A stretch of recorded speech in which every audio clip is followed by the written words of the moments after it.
Hi guys, welcome to another episode of the Off Balance podcast with a guest today. So we have Corey Guitar. We had you, Corey, welcome first of all. And you were on the podcast in a real live situation. Now we're over the internet. So how you doing, man? Doing good, man. I mean, like I said before, I'm going a little nuts, I think, without the training. That's I think all of us are probably feeling that way. But I'm doing fine. I have my wife and my dog here, and still staying connected to my students. So wait. You said you were losing your mind just 2 minutes ago, man. Tell us about that. So there's good opportunity to elaborate then. So how I'm feeling is that I'm losing my mind, and I'm using all of those other coping mechanisms to deal with it. So what do you mean by that? Well, what I mean is that I think for a lot of us being away from jiu-jitsu, like we talked about last time, like it's hard. That's where we get a lot of our human connection, and it's also the physical exercise, like, is really therapeutic. Yeah. Those two things are hard to replace. Yeah. So I'm just doing my best to replace those things for myself and for my students with content, workouts at home, playing with the dog, whatever. So is that the coping mechanism you're talking about? Kind of okay. I was wondering mechanisms to stay Sorry. safe. Did you get to try out the coach's eye? So what happened is I use a Mac and I couldn't get it on Mac. They have it for iPhone and for Android. So what I did was I found out how it works, and I used QuickTime and another app for drawing, and I used them together, and it does pretty much the same thing. Are you using QuickDraw? Yep. Oh yeah, that's what I'm using on my Mac. So I would have sent it to you, but you figure it out yourself. Yeah, well, I was getting frustrated. I use it on the tablet, the iPad. Yeah, it works on iPad. So for whatever reason, you can download it for everything but Mac. Mm-hmm. And I'm also, don't even take my word for this because I'm horrible with tech. So you've been using it for what, mainly for your students, like to share with them like breakdowns, like sparring in the gym? Is that what you've been using it for? Primarily. So I guess I know a lot of people are filming their workouts and stuff, but I'm just not. I don't feel honest doing that because I'm not even in great shape myself. Good call, man. Legend. I love it. I love it. You're true to yourself. Be true to myself. But I watch a lot of film, so I'm every day I take a role or a competition film, and I break it down and I post it in the group with the students, like as if it's their class for the day. I'm sorry, I didn't hear you. A competition? What topic? Like every day I take either a competition film or even a rolling film from two guys that we're looking to break down. And I'll do like a 1-round breakdown, and I drop one every day in our group, our private group. Mm-hmm. So our students still have a class to come to every day, Oh, that's sick. That's so cool. Awesome. Yeah, that's cool. What have you guys been doing? Oh, me personally, I've been mostly working out. I mean, today is a fucking lovely day. There's not a cloud in the sky. I did a kettlebell workout basically for about 2 hours outside in the sun. Took my sweet time. Nice. Worked on my shoulders a bit. They got a bit weak these past 2 weeks, so I was doing a lot of like scapula exercises, trap exercises, just to like feel my shoulders a little more stable, because I had issues with it like in December. So I've been reaching out to the physios a lot, trying to strengthen this specific part of the back, because you know what? Most of the times when we're doing things, you let your shoulder kind of pop out of the socket and you're still using it to pull, but this on the long run is going to damage your rotator cuffs and whatnot. So I've been doing a lot of things where it's literally like you're doing push-ups, but just at the shoulder level. So like I feel like I'm working something really, really weak in my body. So, I see it that way.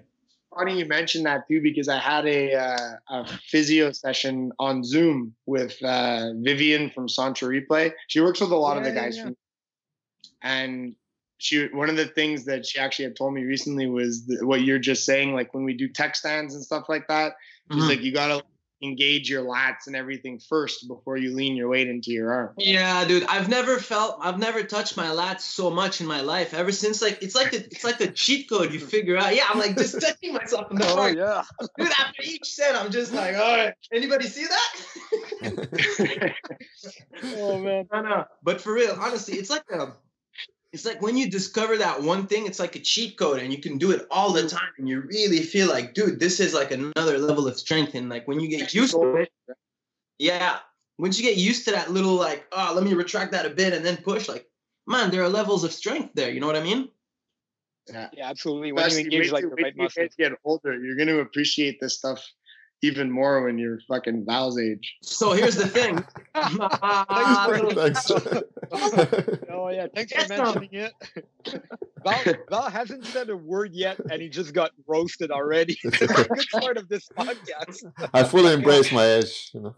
Good. That's what you need, man. He's the Pavel Tsatsouline of Montreal, Val. He is, man. You can't judge his physical performance by his age, man. You believe it. But you know what else is like? I was supposed to go meet up with PO to get like a heavier kettlebell. You know what I mean? But when you try to do the things like every part of your body's in proper form, you could stick around with the same weight for a very long time and still get a bang for your buck. You know what I mean? I was doing get-ups yesterday with a 15-pound kettlebell. You know, like if I do it right, it's enough.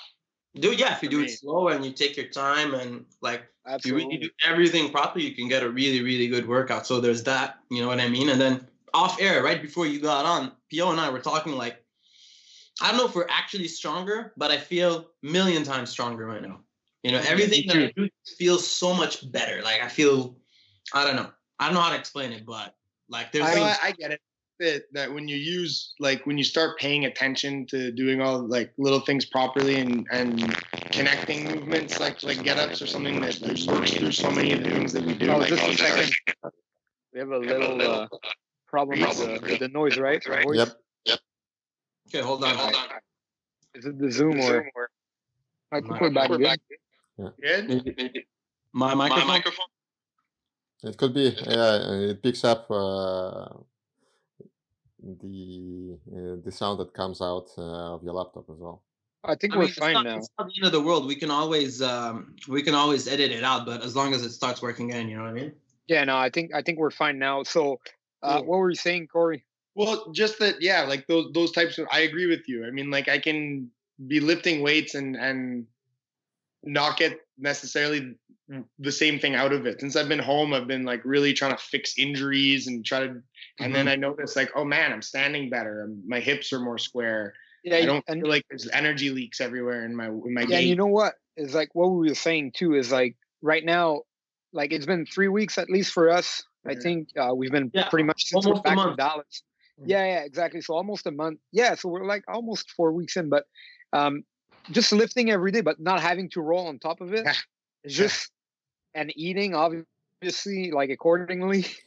It just feels like we're gaining that strength. I don't feel I don't feel as like I don't know, supple as usual in the sense where like if I would roll right now, I would need like a bit of adjustment, obviously, like everybody. But I feel like much stronger of just like lifting and for cardio, I've been like running around and doing bicycle like when it's nice like this, like today. You know so it goes to show like how much jiu-jitsu fucks up your body when you do it so much. You know what I mean?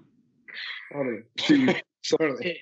Listen, man, you like this is like exactly like minus the social distancing. This is exactly like rehab, like from surgery. You know what I mean? You go out, you do your activation, you do your workout. That's it, done. You know what I mean? Kind of.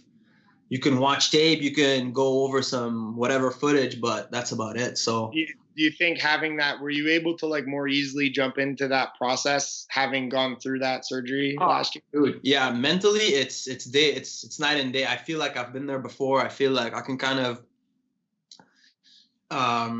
how do you say? Because I'm also staying with my family. You know what I mean? Like I came back and instead of like isolating myself, came back home. So, you know, when you're in a house with a family, 4 people, sometimes it gets a little, you know, heated. So I know how to dodge these situations a lot better now. You know what I mean? So yeah, it's definitely a lot. It's definitely good life skills right there.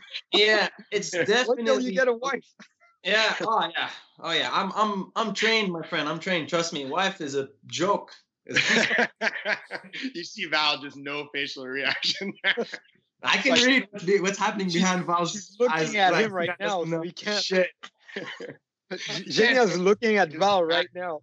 She's listening, behind the door. No, for me, actually, like to be honest, for me, it's not a huge change, right? We spend a lot of time together as a family, so uh, Yeah, especially with your wife, because you guys like basically run the gym together, right? yeah, and the kids are oftentimes there, so it's not a huge change. So are you like still homeschooling your kids at all or Yeah, no? we started starting this week. We have a schedule. They do their classes and all of this. Yeah.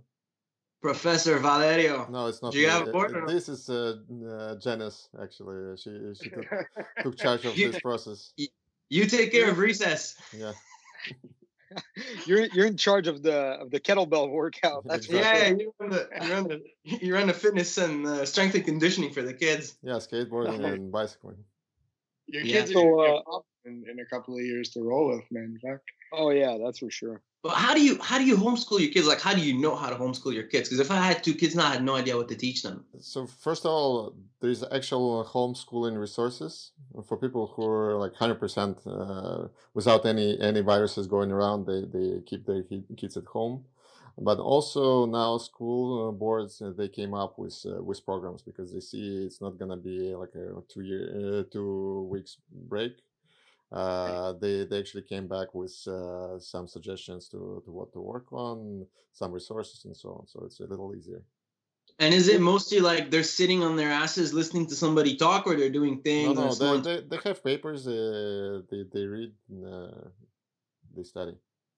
Interesting. Nice. Well, it's funny because right, like you have comparable objectives, right? So you got to think like a school isn't necessarily the same in Quebec or in Alberta, but everybody for the most part has to pass the same exams, usually provincial, but still for the most part we're comparable, right? Where when you hit a grade, you all kind of get the same knowledge or pass the same exam. So there's no reason why somebody trained at home, as long as they can meet those same objectives. And to be honest, Oh yeah. maybe a hell of a lot better, because if you look at the objectives they set in other countries, they're a lot higher sometimes. Yeah, and I've always thought that like homeschooling is actually can be a really great thing. But I mean, I'm not a parent, so it's a bit harder. But I've thought about it, and I think like sometimes like I know a lot of people are doing it. If you have the time and the resources to do it, it's not a bad thing. Like if you're like really making sure your kids are receiving the education, the minimum, and even more, because you can give more to them. Like Yeah, that there are a few things related to this. So first of all, like with anything that requires hard work, people oftentimes get excited. They pull their kids out of the school, and then they see that this is actually a lot of work. So oh they yeah. bring their kids back to school. Another thing is social aspect. That's You what have happened with John and Nikki. Ryan, let's forget about that.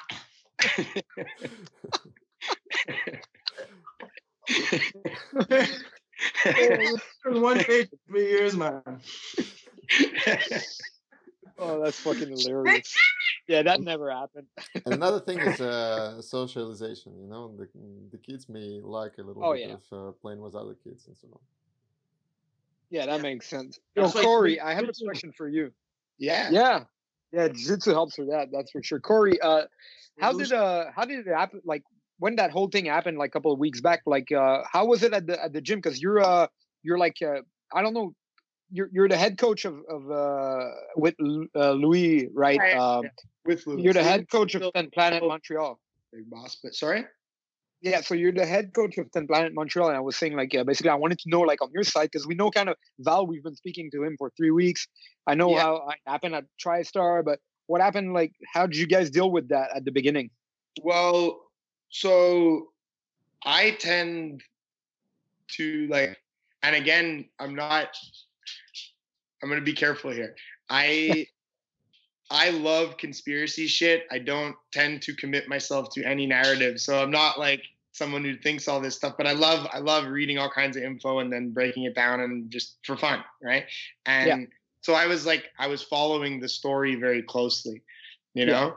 And it like, here's the thing is that like information on the internet's confusing, but it became really clear to me really fast that like it was not a joke, and I was already following sort of the pandemic narrative for the past few years. So when this started to happen, I kind of had an inclination pretty quickly. And again, it's like, it's not like I haven't, if you're looking at the right sources, the information is actually pretty clear. That's the thing. There's a lot of sources and it's confusing. But if you look at how like all experts, people who actually were working on the ground with this type of stuff for their whole careers, they all kind of thought the same thing. So when that happens, like, I find it's better just to like listen. I think what's really confusing right now that's going on is that a couple of things. One, in jiu-jitsu, a lot of us, like, we're used to being heard. We get to talk and teach and people listen to us, and then you get a big following.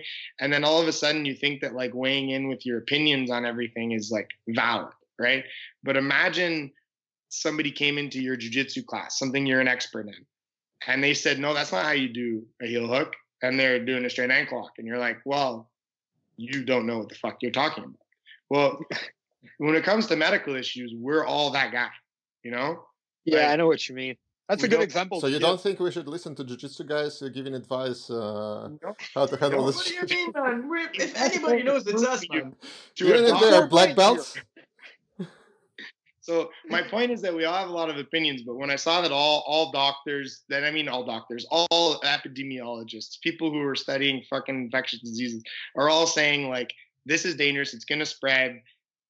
I remember me and Val were speaking pretty early. I think we were two of the first schools to close. And I think as soon as we both kind of were on the same page, I was just like, all right, fuck it. We're just going to shut down. And if this is no big deal, in a week we'll be open again and it'll be fine. But obviously that's not the case. So I think people should listen to jiu-jitsu guys for medical advice, man. Come on, we go through staff, we go through pink eye, we've seen it all, man.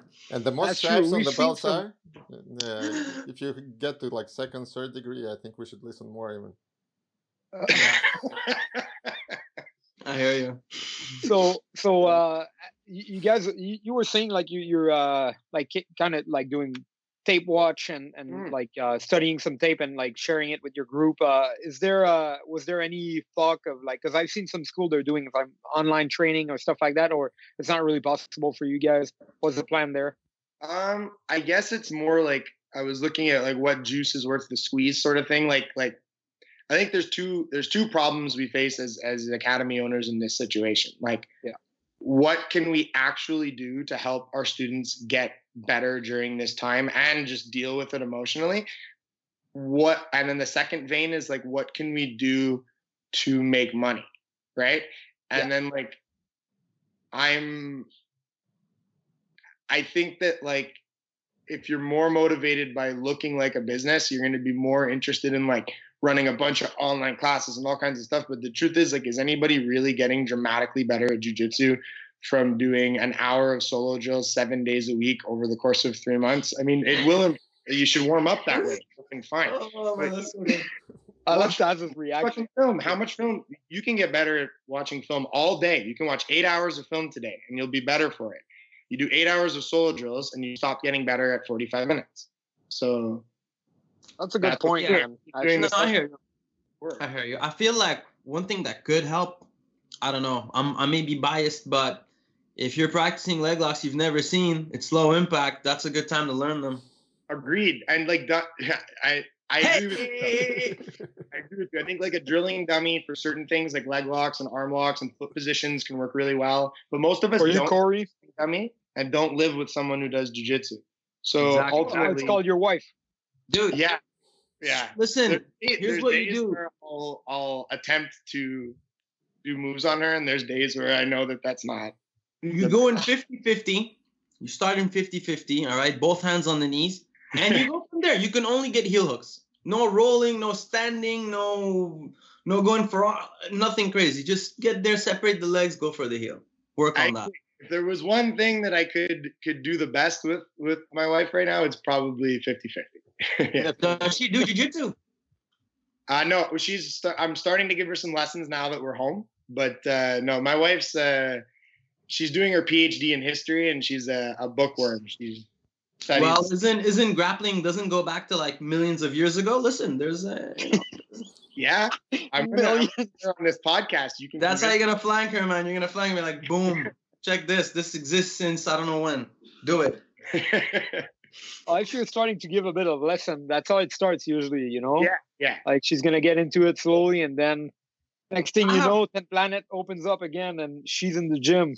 Yeah, listen, here's the thing. I have one of my buddies. I was talking to him and he was just running me through a couple of things on YouTube that I could do. And same thing. His wife is like, never done jiu-jitsu. They've been doing it for 2 weeks. Now she actually likes it. So boom, new people are joining jiu-jitsu.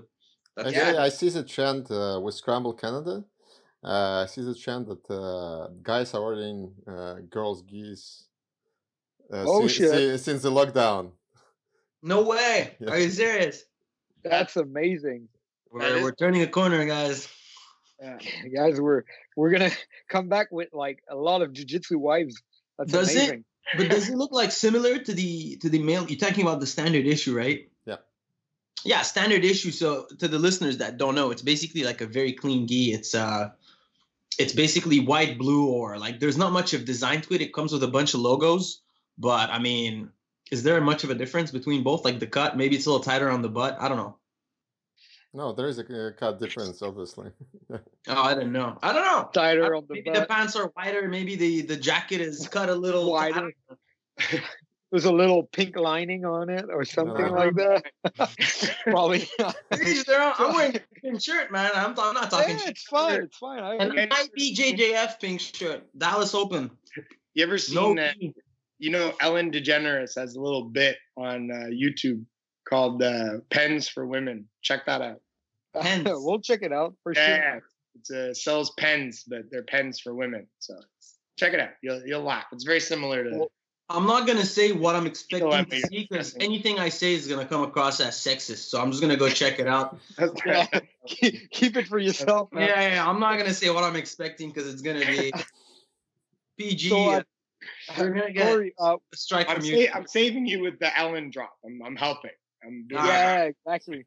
So Corey, like, what's your take on like what's happening? Like, obviously, like, do you have any prediction on like what's? I know it's a bit a crazy question because we don't really know, but like any thought you had, like, or you talk with the guys, like seeing when you guys want to reopen, or you're just waiting, basically. Yeah. So like any information that I share, any post that I've made. There's two angles I take on this. If it's a medical thing, I'm just referring you to something I read so listen, what I can do, I can read data. Like that was my background in school, part of my background at school. So I can read an article and I can determine whether the research method was strong or not. And that's it. I don't know anything about medicine. So like sometimes I'll give an article to somebody or I'll say like, hey, this was a really good way of demonstrating information. Check this out. That I can do. And that's it. The other side of it is a lot of times what I'm trying to do is and kind of building on that is just help people, my students, whatever, know where to access like good information, know what the difference between good and bad information is. Like if somebody is talking on a YouTube channel or .xyz4s and at the bottom there's a little donate to my Patreon page or whatever, like those aren't people you should be fucking listening to. They couldn't find anybody to officially put their narrative anywhere. There's a reason for that. You know what I mean? So in times like these, like, information can be really confusing, and I think you just got to be really careful about which information you trust. So I feel opinion. I don't know when this thing's gonna end. I don't know shit. I just know that everybody's reading some whack shit right now. I guess that would be a good time for us to bring up the fact that we have a Patreon account too. And we've been giving medicinal. I'm like, fuck, we're getting roasted on our own podcast, man. Are you serious? But you're probably not telling people that sesame oil cures brain cancer. So I think it's what do you mean? Not yet.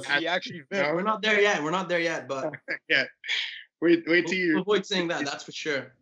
That's where the big money's at, right? The sesame oil for sure. For sure, it's curing brain cancer or something. Oh my god! So you've been staying in shape still? Sorry? You've been staying in shape still, like doing some exercises? Or first of all, shape is not like my thing. So, what you've been doing, man? I'm lifting a lot. I'm using a lot of kettlebells, and I'm basically just trying to correct. Because like for me, I have a knee injury where my knee locks all the time. So, like a meniscus? Yeah. It's a tear in my meniscus, and it's been like 3 years like that. So I always play one side in jiu-jitsu, and it gives me all these weird compensation patterns. So the kettlebell, like the get-ups and the swings and the stuff is really helping me kind of correct, especially like details on how to stand while I do the exercise. Yeah, dude, tomorrow I'm gonna do a video. Like, honestly, there's one thing that I feel made a huge difference when I did the ACL recovery, and it's something I never did before. It's muscle activation, right? Mm-hmm. So, like, when you work on muscle activation, let's say on your glutes, there's like, you get more range of motion. The contraction of your muscles are better. The connection, mind muscle, basically, like when you're telling yourself, all right, I need to push off my leg and go, like your glute will contract better. So what happens is, like, down the kinetic chain, it gets a lot safer. So there's less strain on your knee, right? Mm-hmm. And dude, it's the easiest thing to do. It takes you like 5 minutes. Once you get that burn, like, you just feel 10 times safer when you're about to train. I'm going to do a video on that. I'll let you know. I watch your stuff. I watch your kettlebell videos. I like that stuff, man. I love it, man. I love it. Honestly, like, first I was doing it for me, but then people start hitting me up like, yo, this video's sick. And then not only that, here's another thing, man, that I learned. Like, you can never make assumptions and take shit for it. So, like, nobody will watch that shit. Guess what? I have matches that I did matches a couple of weeks ago, and it's arguably one of my best performances of my life. And it got maybe a third of the views than me doing a Turkish getup. Like, I'm switching careers, man. That's it. Yeah, you guys no will one never gives see me competing No again. one cares about jiu-jitsu, man. Yeah. Are you realizing it right It's insane, dude. I never thought like it would get any traction whatsoever. So I'm just gonna keep doing them, man. You know what I mean? But you know what? I think it's like doing that kettlebell workout. It's simple, easy, and you explain it well. So people, like, they can do it at home right now. Watching a match, Accessible. unless like you have a certain, like, yeah, exactly, it's accessible, like Corey's saying. But unless you have like a certain level in jiu-jitsu, your match with PJ Barch, no one understands what the fuck is going on. We do, but like the guy that's at home with who has a white belt, he might have a bit of a harder time, you know. So, but grabbing a kettlebell and getting up with it, that's a bit easier, and you can do it right on the spot, you know. Yeah. And it's a good flex, man. It gives you a good pump. I'm telling you, your forearms will be rock solid. Did you guys hear about this thing Dana White talked about, renting an island or something? Yeah. You guys look into that? Dude, he's insane, man. He gets shit done, man. He's just like, no, we want to have fights. We're gonna rent out an island. Like, did you guys look into it at all or no? I was reading some articles on it. There's this weird, like, because, you know, people were calling him really irresponsible, right? And I think running huge events would be really irresponsible. But given the fact that the entire world's on lockdown, like, trying really hard to put on a show between two people, if you're following a lot of protocols, I mean, I don't know. I guess I'm not an expert, but I'm fucking hyped. Well, listen, watch. Here's the thing. Like, according to like what most people say, if you're sharing a household, that's fine. You guys can see each other. If you're not sharing the same household, that's when it gets a little like iffy. You know what I mean? It gets a little funny. So where do you draw the line? I don't know. Like, I don't know if it's the time to be promoting things like that at the minute when people are literally dying. So it's like, why not? But at the same time, you hear people on the flip side say, all right, well, how much are we going to let this thing control us? But I mean, I don't know what to say to that. You know what I mean? I think here's the thing. This is the information sharing problem. Like, because here's the thing, right? Governments don't, like, that's where all the conspiratorial thinking gets in too. It's like, oh, there's a virus so they can lock us down. It's like, no, but okay. So what I was trained to do specifically was like advise politicians, you know, like when I went to grad school, that's what I went for. And then I ended up getting into research methods and working in research methods for a little while. But one of the main things they tell you is like, you never waste a crisis, you know? So no matter what the crisis is, and they don't have to create it, it can just be natural, but they'll use it, right? So like, let's look at like 9/11, right? Regardless of what your views are, the world changed forever. Before that, privacy was considered one of the main components of democracy. And now it doesn't exist. Like, it's fake. There is no privacy. So nowadays you're running into a situation where it's like, oh shit, now it's normal to lock down borders, to limit travel. These are terrifying things. And even if they are necessary right now, it is important that people like keep an eye on that shit. Really. Oh yeah. You know, the problem that the people that are telling you to keep an eye on it are like fucking Joe Exotic, you know, they're like, it's not fake. This is the real situation. But Be scared yeah, of things, you know. you're right, Corey. Actually, like I've been reading some stuff. Obviously, like I come from a bit of the same background, but I dropped out school before you, so You won the race. Should have too. yeah, I won the race exactly. I was there before you. Who's gonna drop out first? Hey. But just to say, like I've been reading a lot of shit too about it recently, and for sure that's like there's some scary stuff about like limiting the liberties and the civil rights right now, because it's a good time to do it in the name of like security. That we can talk about it, but like you said, some of the people talking about it are like some Joe Exotic type of guy, or like the guy that was on the Joe Rogan podcast. I don't remember the conspiracy. Dude, actually, speaking of Eddie Bravo, just last night I was rewatching the breakdown he did on Joe Rogan podcast when he fought Hoyler the second time. Yeah. I could rewatch that every night. It's just so entertaining to watch them break it down and laugh at it and, oh shit, I got him in the triangle. It's the funniest shit, man. This is my point, and listen, Eddie is a jiu-jitsu coach. Yeah, and that's so it. like and so are we. So like when we talk about other things, you can like listen and enjoy, but like don't fucking take your money to the bank on my opinions on medicine. That would be the stupidest fucking thing you could do. Oh, yeah, of course. Yeah, I hear you. There's another thing on Netflix I was watching. It's called I can't remember the name, but it's about like this software that kind of gets people's informations for elections. What is it called? Well, I'm sure one of you guys. Dude, they've been rigging elections with software for a long time now. That's like that's not even a conspiracy. Yeah. So this is a while back. Like elections start getting this way in the early 2000s, but really in 2008 they start to really go online. And from that point on, they have algorithms that can essentially push the people who fit a criteria that they are, their vote is variable, right? If your vote is locked in, nothing's going to convince you of anything.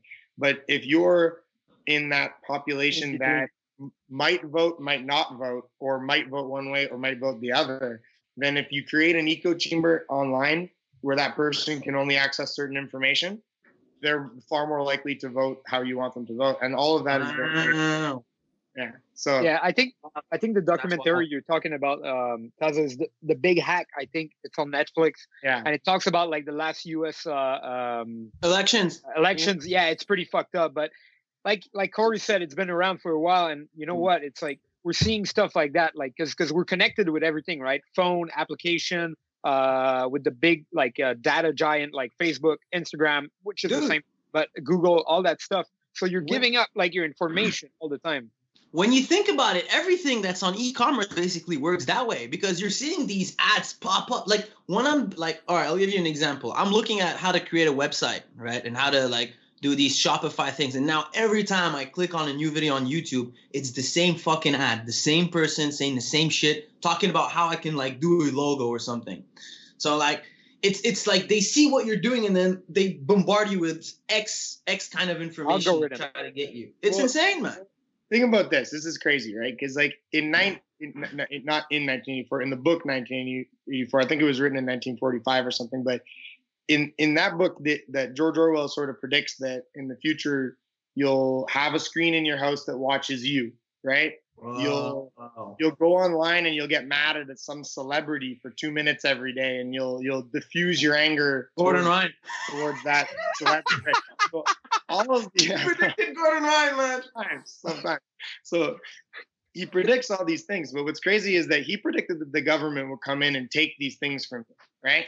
Not that capitalism would lead us down a road where we purchased the tool that would surveil us, and we gave the information to all these people so that they could better provide us with products that are more designed to what we'll purchase. So it's like a lot of the things that were predicted in one light happened in a little bit of another light, you know, and it's weird. And right now things are weirder than they've ever been. Yeah. What's I've been crazier than traumatized by this book for a while. Which one? This book has traumatized me, man. 1984, man. Read that shit. Yeah, you should read it. Absolutely. Yeah. I was just gonna say like, yeah.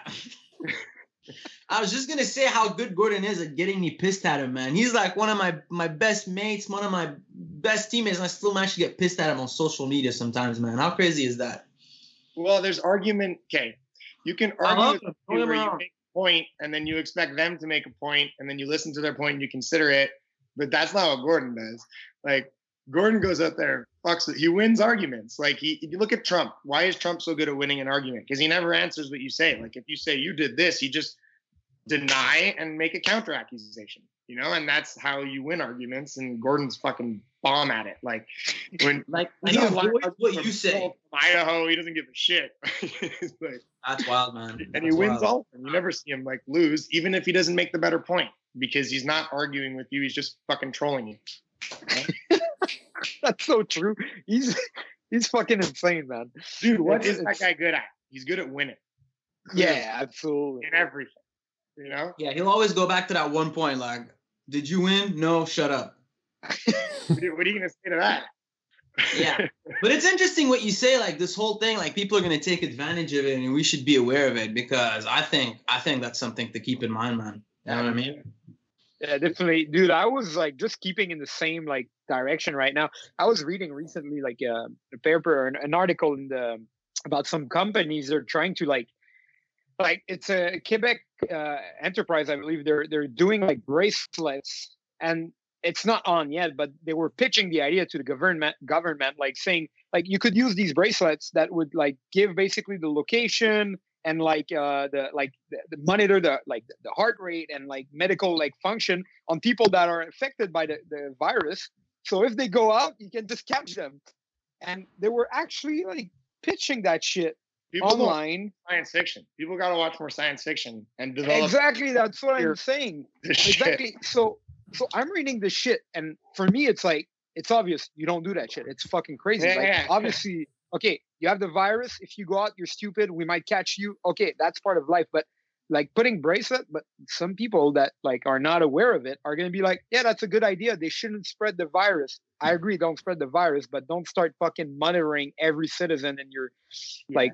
It's to me, it's fucked up, man. Just having the idea that like maybe monitoring people with a GPS and they start doing them with the phone, obviously. So. Well, it shows you where people's sense for danger is. Like, so you got some people who aren't afraid of a virus that like could very likely kill your parent. You know what I mean? Like if your parents are my parents, you know. So like, the people who have zero fear of that, you know, and it's like, and then you have the other people who have zero fear of that kind of shit, like control mechanism. I don't know, maybe I'm just a pussy, but I'm terrified of both. So I'm like, I'm doing my best to manage risk and you know, keep my eye on all the threats that are present right now and try to stay positive. But like, dude, I don't know, man. It's been crazy. We're at home and you're online a lot and you're seeing how everybody's like in one camp and like every camp seems fucking nuts. I agree. Yeah, I'm definitely scared of both, but like terrified from the control measure that like I'm traumatized. I'm saying you by 1984. Like that book is fucked me up as a teen, and now I'm stuck here and I'm seeing all these things happening, and I'm like, I know. What's the name of that other series on Netflix? It's like they're predicting what's gonna happen in the near future. What is it? Black Mirror. Oh, Black Mirror. Yeah, they were right too, man. Scary shit. There's so many. What happened? It's Murphy's Law, right? Like anything that's possible will occur at some point. I think that's. Damn. I'm happy we're alive to witness it. Yeah, for now. Thanks, Corey. Yeah, I mean, what else can we do? Do you guys keep up with the news at all? Like, are you guys keeping up? Oh, it's this section of the podcast. Yeah. What that's a reaction to the news. Yeah, it's like on a positive note. Yeah, the best section, man. All right, here it goes. What are they saying on the news? What's going on? Podcast. Fucking. What have you guys been watching, Phil? Have you guys been breaking some stuff? No. Zero. My news is my IG feed, my Facebook feed. That's it, man. That's where I get my information from. No, but that he's saying basically, Corey's saying, have you been taping some jiu-jitsu films? Jiu-jitsu film. Oh yeah, dude. I've been watching a lot of Eddie Cummings, because here's the thing, I'm trying to watch things on YouTube so I can break them down so I can show them to people. Like, Flow Grappling is like super stingy with their content. So like anything recent is gonna be copyrighted and we're gonna get a strike for it, right? So I'm trying to do like, case studies. Like I'm trying to find similar things used by different grapplers, leg lockers. I'm trying to like put these up together and come up with something interesting for people to do, something different, something a bit creative. I know like BJJ Scout's done that a couple of times, where they'll put a bunch of different matches together and kind of break it down. I'm trying to do that, but my editing skills keep failing me, so I'm yet to find out how to do it in an efficient way. One thing you can do is check out you don't need like some deep understanding. Just check out like Wikipedia. It's called Mills method, right? And that's a method of like a legitimate scientific method of comparison. Super simple, not complicated at all. And you can follow some of those steps to compare. If you're looking at how different people deal with a different situation, like the same situation. Yeah, like half butterfly, for example. Yeah, exactly. So great method to parse out what they're doing that's the same and what they're doing that's different. Yeah, I'm probably going to do that. How's it called? Mills method? Mills method. Yeah, there's two. There's Mills method of difference and Mills method of similarity. Yeah. Pretty much just the reverse of each other. So it's the same thing. I'll have to Google it. Mill? Is that your right spell? Yeah. Mills? Okay. Might be John Stuart Mill. I'm not 100% sure, but yeah. We'll check it out. Because, man, listen, you just got to keep things creative. You got to keep people like you said, you got to give them something that they can take away. Like I hate putting out things that I don't personally feel like, all right, I picked up from that and I personally benefited from it. I will not put it up, like if I don't feel like it's worth it. So, I'm trying to do something creative and good for the people to, keep the leveling up happening. But other than that, I've been watching a lot of tape, man, for sure. I'm watching like maybe 4 or 5 matches a day, and then that's it, man. Get new ideas here and there. Every time I get a new idea, I write it down, So I don't try to force it, because if you're trying to force it, it's going to become dull and you're going to be like, I don't feel like this. So anytime I feel like it, anytime I have an idea, something pops up, I'll do it. You know what I mean? What's funny too is right now, like that's a super, super, super big key to like efficient work, in my opinion, is like you do need discipline sometimes when you have to get something done. But a lot of the time, like if you really love something, you're going to want to do it. And if you do it when you want to do it, let's say you're playing video games and you have an urge to study jiu-jitsu, just go study. Yeah. Right now you want to anyway, you're thinking about it. 100% agree with you, because it's like if you're forcing it, like most of the times in jiu-jitsu, we're it's an art. There's creativity involved. Obviously there's technique and concepts, but a lot of times you'll pull something out of the hat that you didn't really plan, and that kind of creativity, or I don't know how you call it, like a moment of brilliance. Like it can come every now and then whenever that comes up, go do your jiu-jitsu. You'll see like you'll come up with new ideas and then just write them down. You know what I mean? That's legitimate inspiration, right? Like exactly. So I've been timing it with that. Whenever I like last night at like 2 a.m. I couldn't sleep. I was still up like it's 9 p.m. and I was just watching Marcelo and Kron, man, watching double Kouchis. See him come up. Dude, I've rewatched that match a couple of times. It's really good. Such a good one. But I think it's a big key. Like what you two guys were saying, it's like you have to don't go study tape because everybody's doing it. Do it because you feel like doing it, and you like at that moment. Like I had some days I didn't like I worked out, I did all my stuff I wanted to do, and then I didn't feel like that day studying tape. And look, it's not like I have a deadline on my ass, Like I can do it, but maybe I'll do. Exactly. Like we don't have a deadline right now. Maybe I'll do 10 fucking matches in a row one day, but the other day I might do none. It's okay. That's actually kind of what I've been doing. As I go on a burst when I feel like I'm into it, and I'll break down like 7, 8 matches. I'll post them once a day, but I'll do them 4 days a week, not 7. Mm-hmm. Yeah, I feel like that's when you're alone, home alone, and you have a lot of time to do things. I mean, do you want to set yourself a deadline? Yes and no. You don't want to put like a super strict deadline that's going to stress you out for no reason. You know what I mean? Like even when you're working out, like when I'm working out and I'm seeing people run outside doing these long distance jogs, at first you can't help but feel like doing long distance. And then I'm like, but wait a minute, like, why would I do this long distance running? It's not what I want to do. It's going to, like, the reward I'm going to get from that workout versus the damage that I'm going to put on my body is not worth it. So I'll just do sprints instead. I'll do shorter distance, high intensity.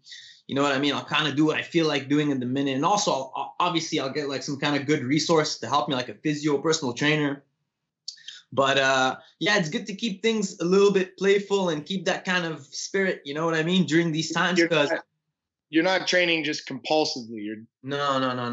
things that you think actually are going to benefit you and doing them when you think they'll benefit you. Obviously, I'm talking about if you're quarantined, staying home, which you should be. If you're still training and you're going on about your days like nothing's wrong, then yeah, disregard what I'm saying. Corey, I was wondering as well, like, forget about the predictions, the dates, and all of this. Have you given it a thought, like, how would you come back and how would you reopen? Yeah, well, that's the thing that bothers me a little. I don't want to like fuck with people too much, but I don't know what things are going to look like. You know what I mean? Like, this is, in terms of global events, it's pretty big, and I don't know exactly what the social, economic, political landscape is going to be when we're coming out of this. So like right now, the way I look at it is like the business aspect to me has always like legitimately been secondary. I do need to make enough money to run the school, and I need to make enough to pay my bills.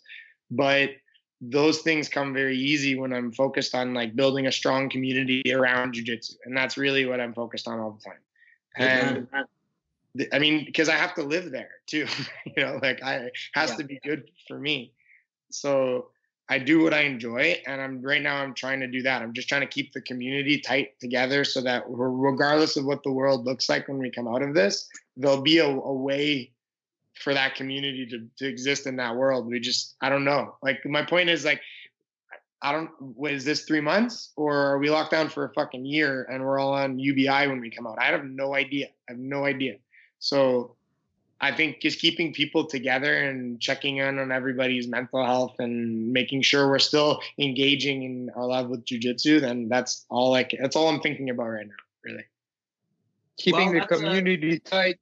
Yeah, I think that's the best thing you can do, man. Work on, you know, what you can control and work on yourself. Try to improve however you can, and the rest is really up to time and see what happens. But like, for me, it's like, at what point, I don't know. I see people still like promoting home training, and like you said, it just confuses me more than anything else. You know what I mean? Like, I'm seeing people in a house, like 2-3 people, like, is that wrong or is that right? I don't know. You know what I mean? Here's the thing. I think that like when experts don't know, then it's not such a hard thing just to be like, let's wait till the data's in, you know? And I think like with a pandemic, in a month from now, maybe we should start to have a clearer idea of what the fuck is going on. So like, and what's working and what's not. I'm just playing it safe is my point. I'm going to play it safe until I have some kind of information that makes me confident that I'm not hurting someone else, mainly by so discouraging to hear, man. I know. Oh man, I've been getting these messages from people in Montreal. I don't know why people think that I'm still training. Like, yo, where's the secret training happening? Where's the mindset? I'm like, bro, I haven't been training. Like, I haven't done any jiu-jitsu in almost a month, which is obviously some people were texting me. They were like, you think we can go train at TriStar like secretly? I'm like, no, it's fucking closed. Shut down, isn't it? So it's just like, they're like, what are you doing for training? I'm like, I'm lifting weight at home, man. I don't know what to tell you. You think we got superpowers over this thing, man? Yeah, so I do have one opinion on this, and that's that if you're running a gym, right? And like, okay, so there's exceptions. One exception I'll give you right now is like Val has his wife. You know what I mean? So like, for them to be able to train together, that's fine. They have their kids, their space. But like, if I was inviting particular students to come train with me in our gym while other students are still paying membership and not training, that'd be a pretty shitty thing to do. Ooh, and I think it's easy to do shitty things when you don't like even think if you're doing something shitty, you know? So all these teachers that are getting together and rolling and collecting their students' money while they're training and their students aren't, like, I think that's not super cool, to be honest. I hear you, man. I hear you. Yeah, there's this sense of like it just doesn't feel right. There's like it's always like you're like always on the fence, like yes, no, but like even if you want to train, yes, exactly. Even when you're thinking yes, like in the back of your mind, you know it's wrong. You know what I mean? You feel like somebody. I think about calling somebody every single day and just being like, come to the park near my house, we'll wrestle. I think about it every single day. But it's a shared effort. Like everybody's trying to do something hard. It makes a lot more sense for us to try to do it together, in my opinion. Yeah. I kind of approached it the same way. So I had people ask me if we can come train, like secretly, maybe come in small groups.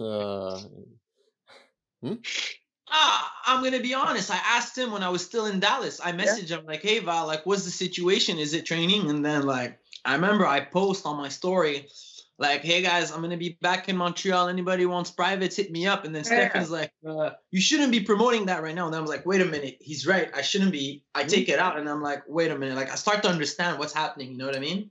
And that's admirable because most people won't take a back step no matter what. Yeah. And so I was like.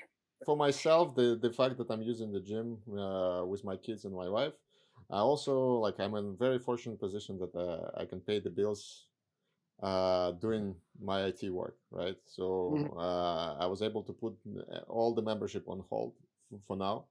So I'm paying rent and it's fairly expensive. So and plus I have to go there like to get the Scramble Canada shipments out. So I might as well do some reps, you know. Like I said, I'm trying to be clear. This is a totally different situation. I think that like it's because a lot of gym owners, like our gym, right? Like a lot of our members aren't paying anymore for sure, but a lot of them are because they want to ensure that the gym is there when they get back. And because those people are doing that, I wouldn't feel right using the space. If they weren't paying, I would be there all day. Like. It's totally different situation in my mind. Yeah, I can understand that. That makes sense. If you were paying just by yourself, you'd be like, all right, fuck it. I'll go. Yeah. Yeah, exactly.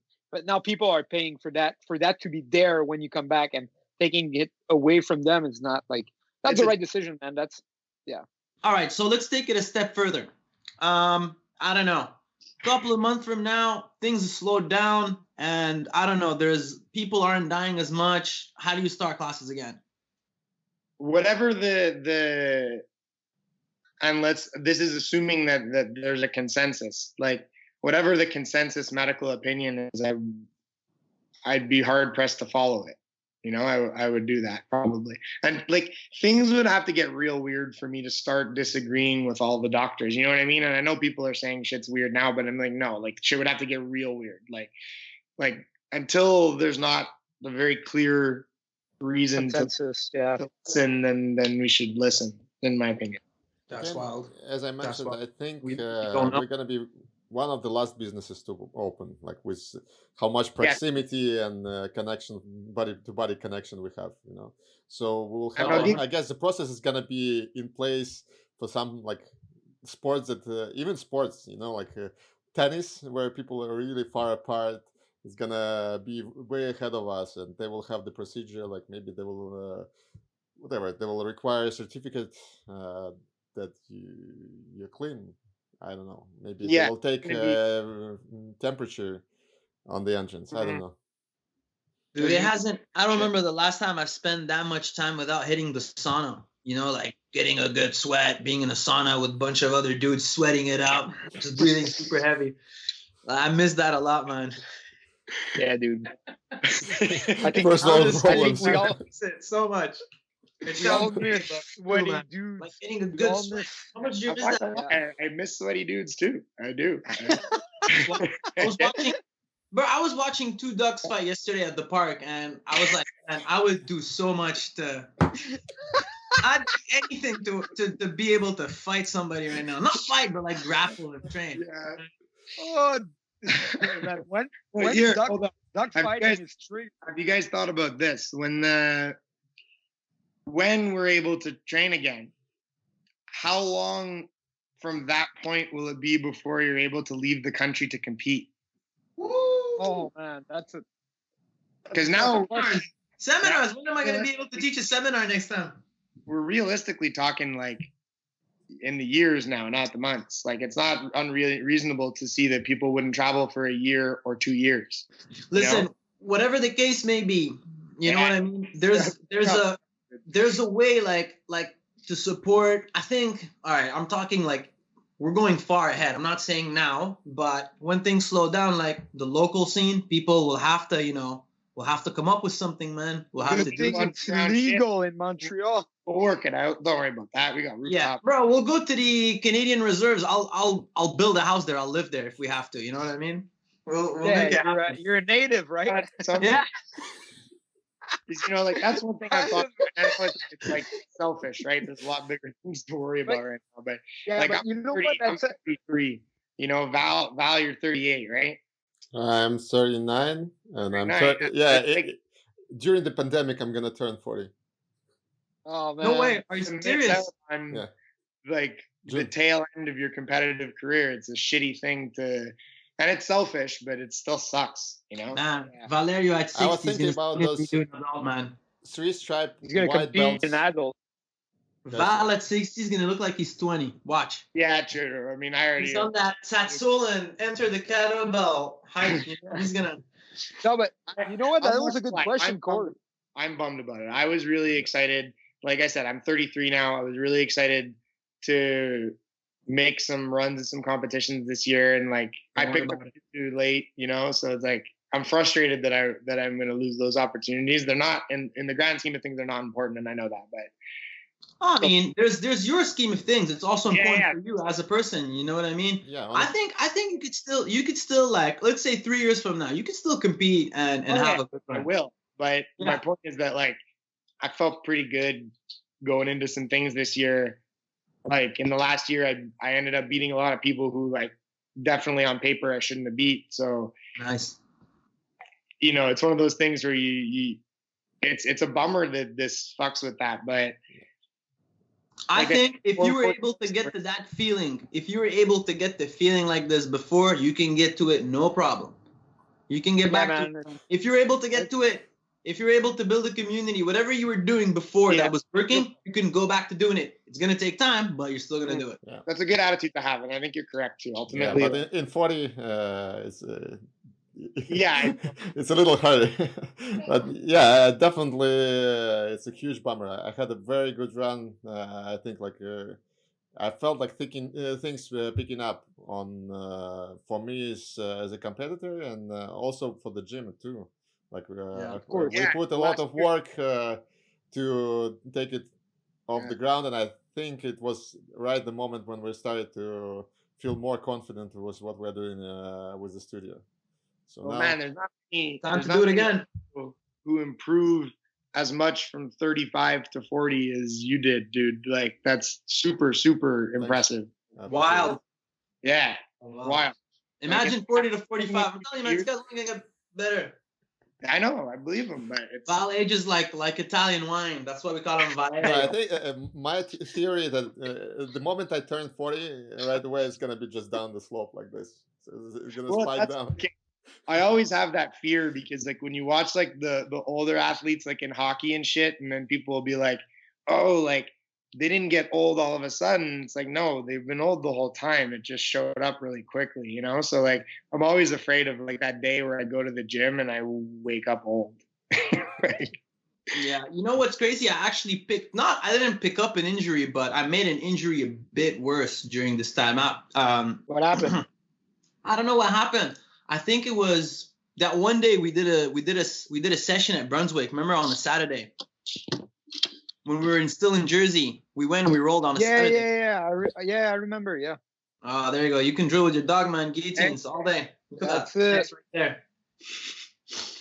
Dude, some guy went for a foot lock, and then I was like sliding out, and then as I was escaping out, there's like something inside my foot. I felt like I didn't think much about it, but then like I did. On top of the foot, or like the shoelace, one of the bones on the shoelace. Oh yeah. And dude, like, I've been doing. Sucks. And I run with Vivos, like the barefoot shoes. Yeah. And I'm running on concrete. So like, dude, I did 400 meters on Saturday. I'm still like walking wobbly. You know what I mean? It just fucked So up my feet. how do you run with Vivos actually? Like, how do you feel running with them? Like, I mean, do to you be change honest, the way you run? I really gotta be on my tippy toes, man. Not tippy toes, but ball of the foot. I'm not heel. Basically, you want to avoid heel striking. That's what they say. When your foot touches the ground, the first thing to touch your foot shouldn't be your heel. Like, know you what I don't mean? feel like your calf, like they overwork when you run with Vivos? Well, that's why I started with skipping. Then I started doing running drills. Did running drills. Then I did just sprints. But the 400 meter, man, I think like in terms of length, intensity, it really works the living crap out of your posterior chain, like crazy. And then your core too, dude. I was sore from the abs after running. I never felt that in my life before. The 400 is like it's the longest sprint. Yeah. It's still a sprint, and it's when really you get long. to that last cup, when you see the finish line, but you still gotta run for it, bro. That's like a mental like barrier. Yeah. You gotta keep that same pace and like even finish faster if you can. I think it's a good way to. I do it on Saturdays. It's like the day, usually it's the day we compete because it stresses the fuck out of me, man. Having to run 400 meters, like your body's getting ready to like give it everything. You know what I mean? So you're ready to dash. Yeah. Try a 400 meter. Tell me if you don't get a little stressed before. Oh man, so I mean, I'm not a track star, but I ran with a track coach for a while when I was playing football. And that was what I found to be the hardest. Like the short sprints are easy. Yeah, it's fun. And then if you do like a 1600 meter, you're not really sprinting, you're jogging most of the time. But when you do a 400, it's like you feel like throwing up the whole time. And the anabolic, like the response in your body is really strong. Like you shake. I don't know scientifically what's happening, but I know it's something good, man, because the aftermath is real. You know what I mean? Yeah. And it's cool because like, I saw when the last Monday that I was over training with you guys at one of Faras's classes, at the end of the class, he was running intervals with the pro fighter, right? Yeah. It's like for your mental, like your ability to stay technical when you're exhausted at the end of a match, like that stuff's fucking great. Yeah. Oh yeah. Well, here, let me bring something up also that goes along with what you're saying. Like you got to stay technical, and then something I'm realizing by doing these, it's like running drills. It's like even in running, there's technique to it. You know what I mean?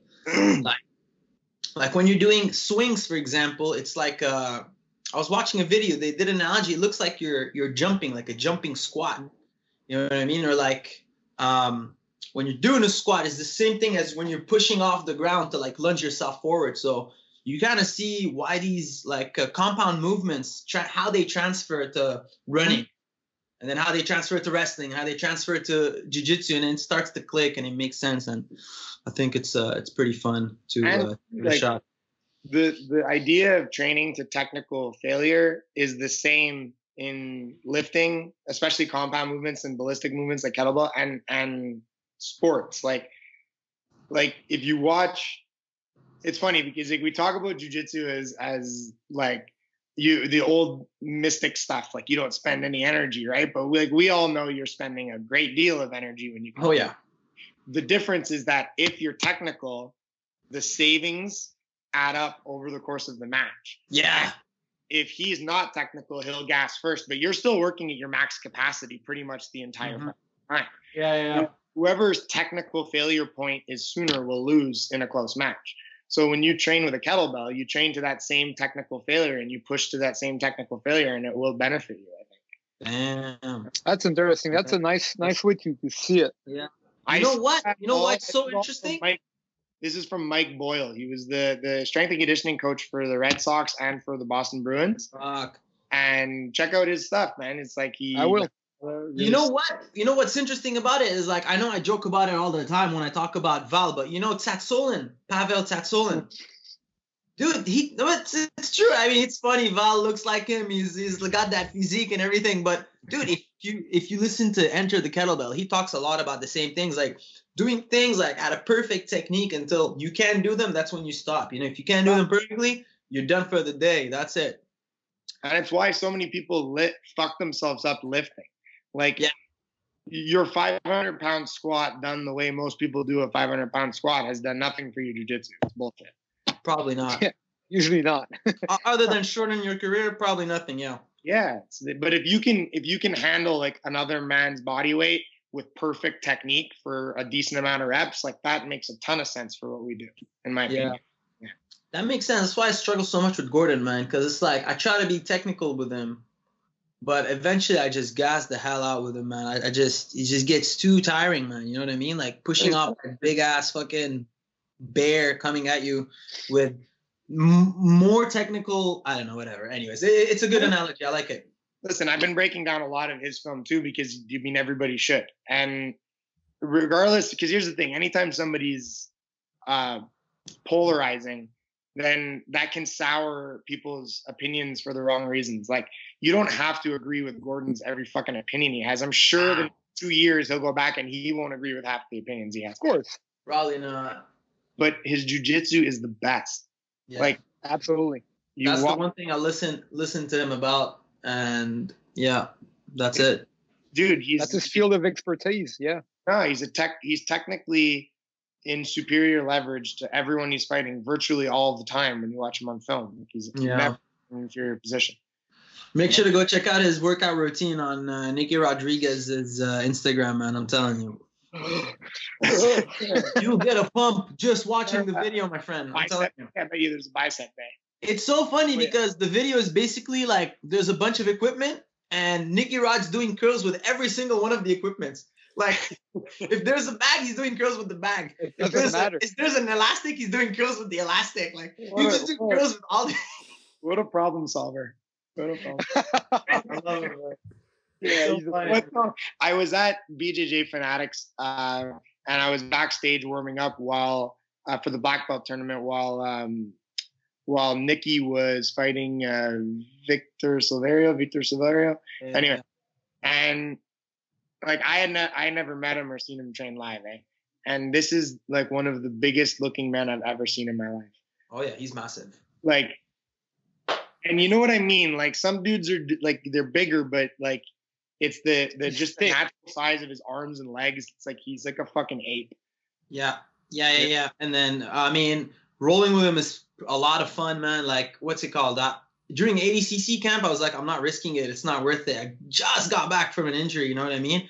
But surprisingly, when I started rolling with him, like when I started going back to the basement more often, dude, he's actually a good roll. Like, you get used to that slippery, quick, strong competitor that's like hard to hold on. That just catches you by surprise. So I think he's a good training partner. And I don't know if he's still training or not jiu-jitsu, but I wish him all the best. That's funny, man. Oh, man. I don't know why it came out like that, but yeah, there it is. There it is, isn't it? That's the highlight of the podcast so far. That's it, man. That's the way we gotta finish off, man. We gotta finish out with highlights. Guys, do you guys have anything else that you had in mind? Man, just stay tough, people, and stay in connection with your friends. I think the most important thing is that you keep talking to people. Yeah, 100%. 100%. It was nice. It was nice catching up with you and hearing your side of the story, and kind of, you know, being able to relate and noticing that we're all in the same boat here. You know what I mean? Yeah. 100%. And, thanks for coming on, Corey, man. It's nice to catch up with you. Thanks a lot. Listen, I made time in my busy schedule, so. Yeah, me too, man. It was crazy today. Yeah. That was the only one with actual things to do here. So. Yeah. Yeah. For real. When you think about it.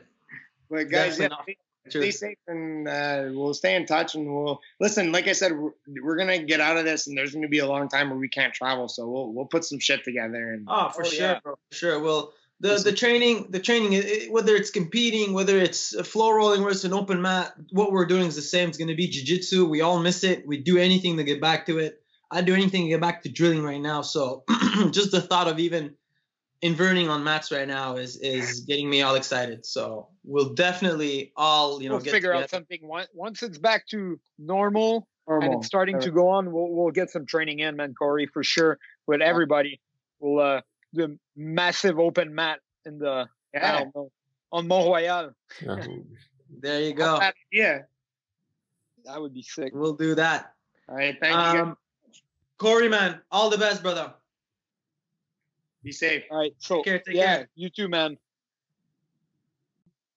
All right, guys. Corey has just left the conversation. We had a great chat with him. We all, it's good to catch up with people, man. It's good to catch up with you guys as always. But you guys haven't given me news about what's happening with the COVID, but I'll go check the news for myself.